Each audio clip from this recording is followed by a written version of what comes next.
मेरा सीधा सवाल है, 10 साल बाद पुजारी क्यों याद आए? सर मैं ये कह रहा हूं, मैं कर रहा हूं, आप मुझसे पूछ रहे हो। अरे 10 साल आपने पुजारियों और इमामों के बीच में भेद क्यों किया? ये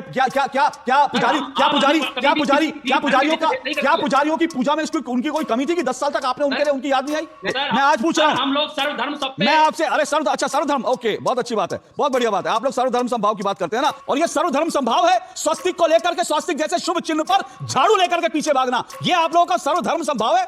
ये सर्वधर्म संभाव है? ट्वीट कब का है ये? अरविंद केजरीवाल का 11 फरवरी 2015 का ट्वीट है, जब जेएनयू में भारत तेरे टुकड़े होंगे नारे लग रहे थे। उस वक्त अरविंद केजरीवाल प्रधानमंत्री नरेंद्र मोदी को कि देखिए मैंने जेएनयू में आग लगा दी, अब बताइए कहां आग लगानी है? तो आप हमारे भगवान हनुमान को जो है आप इस तरह से डिपिक्ट करते हैं कि भगवान हनुमान क्या आग लगाते हैं? जेएनयू में, विश्वविद्यालयों में आग लगाते हैं? ये आपका सर्वधर्म संभाव है? और दीवाल जी रामनवमी के ऊपर पूरा का पूरा एक पेज का अखबारों में इश्तेहार देते हैं, ये रामनवमी का इश्तेहार है, लेकिन यहां पर पूरे इश्तेहार में आपको भगवान राम की एक तस्वीर दिख जाए तो आप बताइए, भगवान राम की तस्वीर तो नहीं है, लेकिन यहां पर अरविंद केजरीवाल की मुस्कुराते हुए तस्वीर जरूरी है। नमस्कार दोस्तों, स्वागत है आपका राष्ट्रवादी पत्रकार अशोक श्रीवास्तव जी की एक मजेदार और धमाकेदार डिबेट वीडियो में। दोस्तों, योगी आदित्यनाथ जी का नारा बांटेंगे तो काटेंगे, प्रधानमंत्री जी का नारा एक रहोगे तो सिर्फ रहोगे। दोस्तों, ये नारे इतने चले कि इसके वजह से हिंदू एकजुट हुई और बीजेपी को हरियाणा और महाराष्ट्र में इसके लाभ मिले। दोस्तों, ये सब देखकर दिल्ली के पूर्व सीएम अरविंद केजरीवाल समझ गया कि हिंदू के लिए आप कुछ करना होगा, नहीं तो दिल्ली में इस बार हम चुनाव जीत नहीं सकते।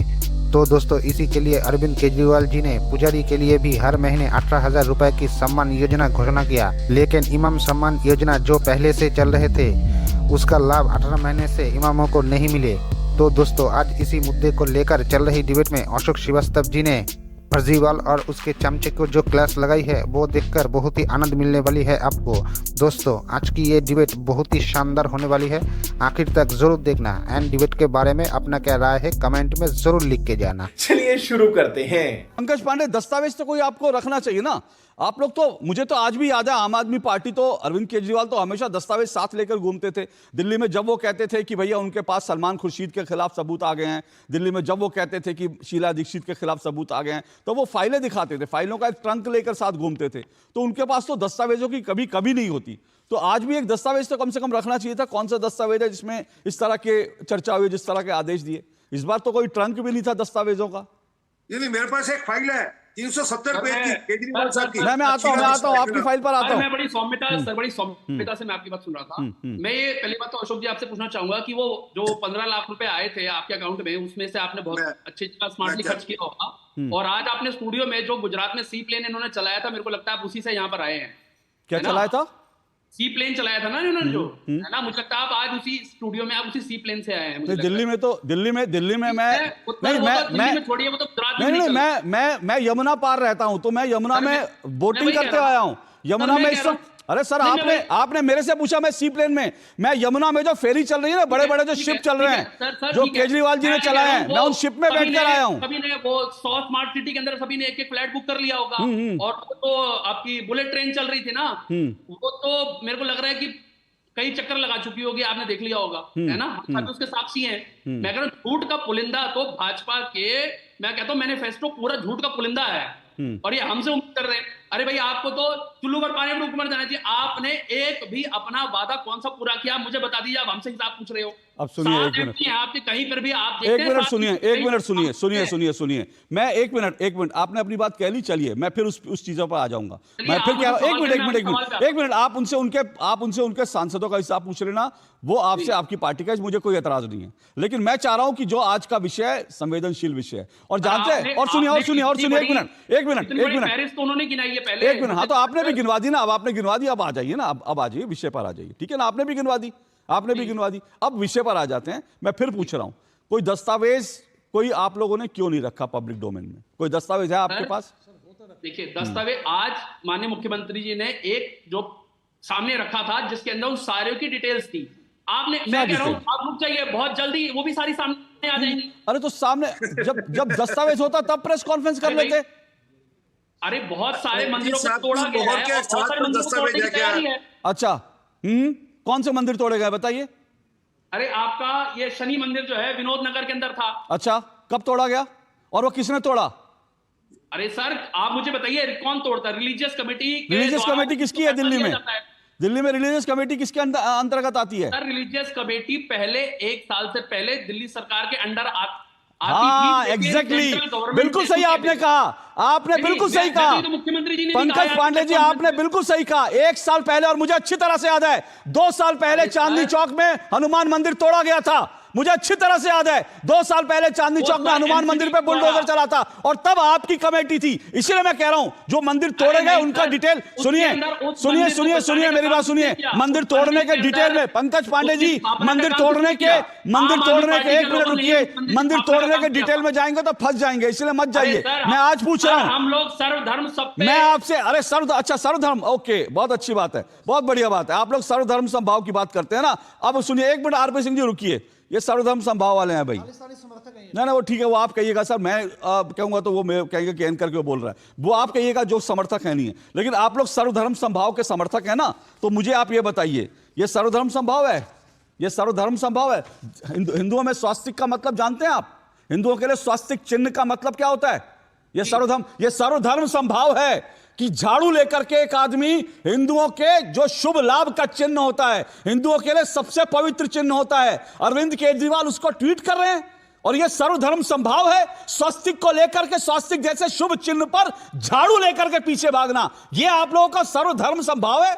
यह सर्वधर्म संभाव है? ट्वीट कब का है? यह अरविंद केजरीवाल का 11 फरवरी 2015 का ट्वीट है, और आज तक भी अरविंद केजरीवाल ने इसको ट्वीट डिलीट नहीं किया। अरे कम से कम सर्वधर्म संभाव होता तो इसको ट्वीट कर लेते। और बताऊं, सर्वधर्म संभाव आपका हनुमान जी क्या है? हनुमान जी क्या जेएनयू में आग लगाने वाले हैं? ये देखिए, ये क्या है? ये 16 फरवरी 2016 को जब जेएनयू में भारत तेरे टुकड़े होंगे नारे लग रहे थे, उस वक्त अरविंद केजरीवाल ये दिखा रहे हैं कि एक व्यक्ति हनुमान की शक्ल में है, वो हनुमान की तरह उड़ता हुआ आ रहा है, और वो जो है जेएनयू में आग लगा कर आ रहा है, और वो कह रहे हैं प्रधानमंत्री नरेंद्र मोदी को कि देखिए मैंने जेएनयू में आग लगा दी, अब बताइए कहां आग लगानी है। तो आप हमारे भगवान हनुमान को जो है आप इस तरह से डिपिक्ट करते हैं कि भगवान हनुमान क्या आग लगाते हैं?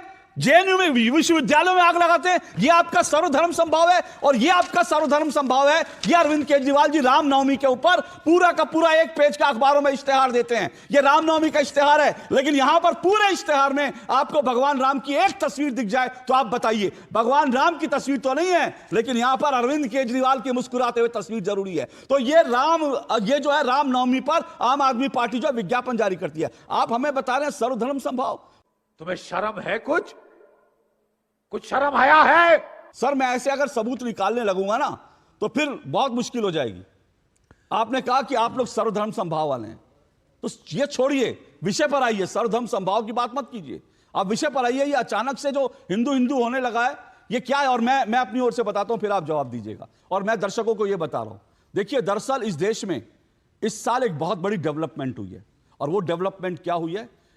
वो डेवलपमेंट यह है कि बीजेपी की तरफ से, प्रधानमंत्री नरेंद्र मोदी की तरफ से, और साथ साथ योगी आदित्यनाथ की तरफ से ये नारे दिए गए चुनाव में, एक रहेंगे, सेफ रहेंगे, बटेंगे तो कटेंगे। और ये नारा जो है, मैं बार बार कह रहा हूं आपको, इस बात को यकीन रखिएगा, ये नारा महाराष्ट्र में और हरियाणा में इस नारे का बहुत असर हुआ। इसलिए हुआ क्योंकि जो कुछ बांग्लादेश में हिंदू देख रहे थे, उसको लेकर हिंदुओं के मन में एक दुख था, और हिंदुओं को लगा कि अगर हम एकजुट नहीं हुए तो फिर हमारी स्थिति भी ऐसी होगी। और ये चीज, ये नारे इन राज्यों में चले। और अब जो है, क्योंकि हिंदू भी कहीं ना कहीं, हिंदू जो है एक हिस्सा ही सही, लेकिन हिंदू यूनाइट होकर वोट कर रहा है। तो असल बात यह है पांडे जी कि हिंदू यूनाइट हुआ है, और इसलिए जो है आम आदमी पार्टी को, अरविंद केजरीवाल को आज हिंदुओं की याद आई है। सही पकड़े हैं। वरना तो हिंदुओं में ना राम की कदर की, ना राम का अपमान आपने किया, आपने जो है हनुमान का अपमान किया, आम आदमी पार्टी ने स्वास्तिक का अपमान किया। ऐसे एक नहीं, दर्जनों उदाहरण है।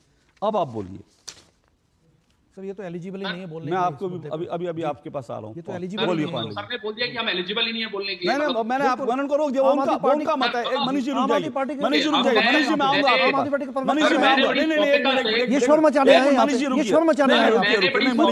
रुकिए मनीष जी, उनको कहने दीजिए, मैं उनको कहने दीजिए। सौम्यता से सबकी बात सुनिए। बिल्कुल, मैं आपको कहने का मौका दूंगा। बिल्कुल मनीष जी, मैं आपके पास आऊंगा, उनको अपनी बात कहने दीजिए। सर देश की जनता और दिल्ली की जनता बहुत समझदार है। दिल्ली की जनता जो है ना, वो मुद्दों पे बात करना चाहती है। देश के मुद्दे, दिल्ली के मुद्दे क्या हैं? बिजली, पानी, शिक्षा, स्वास्थ्य और क्या कहते हैं संभाव, आपस में एकता, ये संभाव है। तो दिल्ली की जनता उसी पे वोट करेगी। वंडरफुल। दिल्ली की जनता जो है ना, वंडरफुल, उन्नति पे वोट करेगी, दिल्ली की Wonderful. जनता के मुद्दों पे वोट करेगी।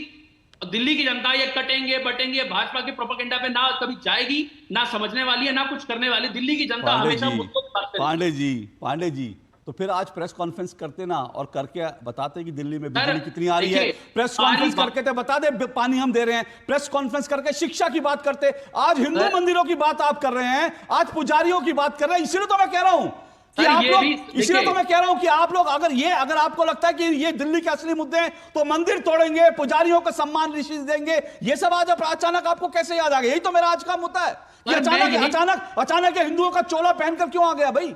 सर ये बात इसलिए करने की जरूरत है क्योंकि जो भाजपा के द्वारा प्रोपेगेंडा फैलाए जाते हैं कि कटेंगे बटेंगे ये करेंगे, खाली हिंदुओं के लिए प्रोपेगेंडा और हिंदुओं का वोट को लेने के लिए ये भाजपा का चाल चरित्र और चेहरा दिखाने के लिए ये चीजें बताना भी जरूरी है ताकि भाजपा का चाल चरित्र जो चेहरा है ना, ठीक है, ओके, वो किसी के लिए कोई काम ना करने वाला चेहरा। पांडे जी ने बिल्कुल सही कहा। और बीजेपी, क्योंकि मैं फिर से दोहरा रहा हूं, ये कटेंगे तो बटेंगे, एक रहेंगे तो सेफ रहेंगे। इन चीजों का आ रहा हूं आरपी सिंह जी, इन चीजों का लाभ बीजेपी को मिला है। अब यहां पर बीजेपी के खिलाफ जो है एक माहौल बनाना है हिंदुओं के बीच, इसलिए यह पुजारी योजना या पूरी राजनीति आपको समझ आ रही होगी। ये हिंदू वोट जो है आम आदमी पार्टी को हिंदू वोट से, मेरे पास फिर मैं कह रहा हूं, मैंने अगर प्रमाण दिखाने शुरू किए तो बड़ा मुश्किल हो जाएगा। मुझे डिबेट आगे ले जाने दीजिए। मैं फिर आपसे कह रहा हूं कि दरअसल यही समस्या है कि हिंदू वोट जो है महाराष्ट्र में, हरियाणा में हिंदू वोट यूनाइट हुआ है और उस हिंदू वोट को बीजेपी से खींचना है। मुस्लिम वोट वैसे ही आम आदमी पार्टी को बड़ी तादाद में मिलता रहा है, उसको मुस्लिम वोट की चिंता नहीं है, इसलिए हिंदू वोट बीजेपी से खींचना है, इसलिए जो है ये सब किया जा रहा है। ये बड़ी अच्छी बात कही आप।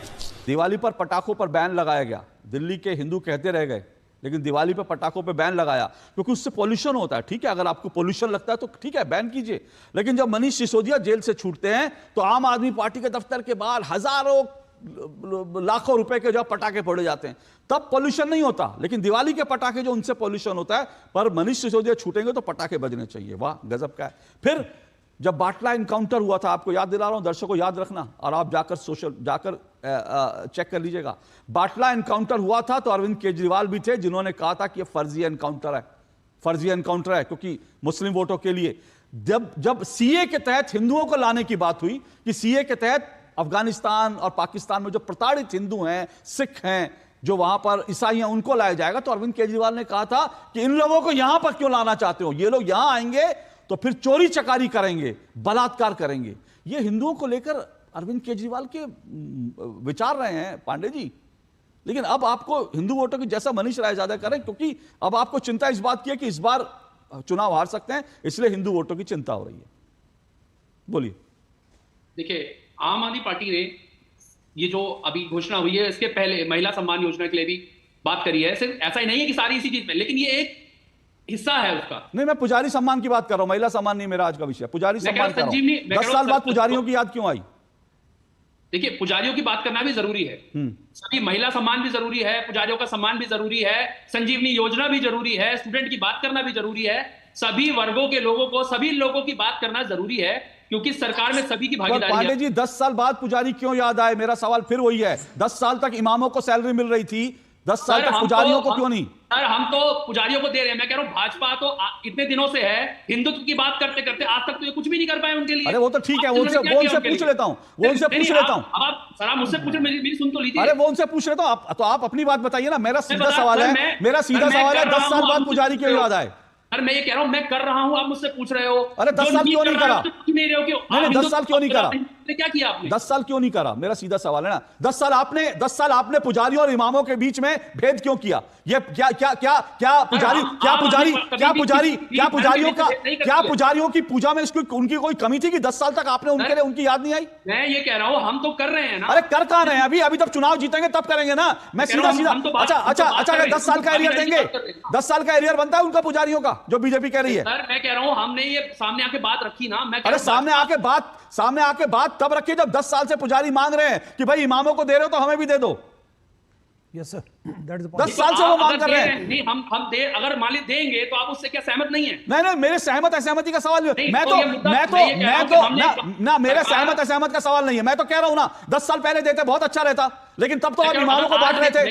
मैं एग्जैक्टली सुनिए, आप कह रहे ना दे रहे, मैं एग्जैक्टली यही कह रहा हूं। 10 साल तक इमामों को सैलरी बांटते रहे, क्योंकि उनको हिंदू आ रहा हूं, आरपी सिंह जी 1 मिनट सिर्फ, क्योंकि उनको हिंदुओं की, क्योंकि उनको पता था कि हिंदू वोट से हमें कोई मत, हिंदू तो बटा हुआ है। लेकिन अब जबकि हिंदू एकजुट होता दिखता है, तो उनको लगता है कि अब पुजारियों के भी झोली में डाल दो। वो पुजारी जिनके लिए डिमीनिंग शब्द का इस्तेमाल करते थे कि पुजारी मंदिर में बैठा रहता है। कौन है ये लोग, कहां से आते हैं? दोस्तों वीडियो अंत तक देख ली तो अच्छी लगी होगी। अगर अच्छी लगी तो वीडियो को एक लाइक एंड चैनल को सब्सक्राइब कर लेना। एंड वीडियो के बारे में अपना क्या राय है कमेंट में ज़रूर लिख के जाना। वीडियो आखिर तक देखने के लिए आपको बहुत बहुत धन्यवाद। चलिए मिलते हैं अगली वीडियो में, तब तक के लिए जय हिंद, जय भारत, जय सिया राम।